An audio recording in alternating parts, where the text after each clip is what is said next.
आज एक आगम कहानी से जानेंगे कि जीवन में बड़े बड़े सिद्धांतों को नहीं उतार सकते हैं तो कम से कम छोटी छोटी बातों को अवश्य ही जीवन में उतारना चाहिए। सृष्टि का सबसे उत्तम प्राणी होने के नाते इतनी जागरूकता हर इंसान में होनी चाहिए कि वो पशु पक्षी की सेवा करे या नहीं, उन्हें दाना पानी दे या नहीं, पर अनावश्यक उन्हें अपने शौक या मजे मस्ती के लिए परेशान न करें। कुछ एक मनुष्य भूल से मनुष्य योनि में आ जाते हैं क्योंकि उनका आचरण जानवरों से भी बदतर होता है। जानवरों की कम से कम अपनी एक मर्यादा होती है, पर मनुष्य एक बेलगाम पशु है।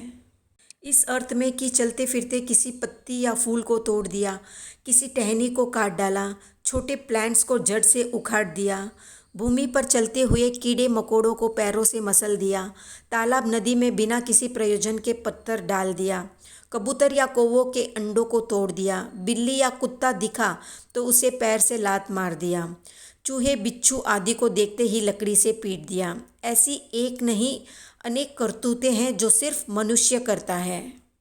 तो अब जानते हैं कहानी। संजय नाम का एक राजा था, बेलगाम, दयाहीन और विवेक से शून्य। उसका एक शौक था रोज शिकार करना, निर्दोष बेगुनाह जानवरों को मारना और मारकर अपने अचूक निशाने पर घमंड करना। शिकार करना उसे इतना ज़्यादा प्रिय था कि वो शिकार किए बिना रह नहीं पाता। हिरन और खरगोश का शिकार करना उसे सबसे ज़्यादा प्रिय था। एक दिन शिकार की खोज में वो दूर जंगल चला जाता है। हिरन को निशाना बनाकर वो एक तीर छोड़ता है। तीर सीधा हिरन को लगता है और हिरन उछलकर वहीं ध्यानस्थ खड़े मुनि के चरणों में गिरता है। राजा अपने शिकार को लेने पहुंचता है और देखता है कि हिरन साधु के चरणों में पड़ा है।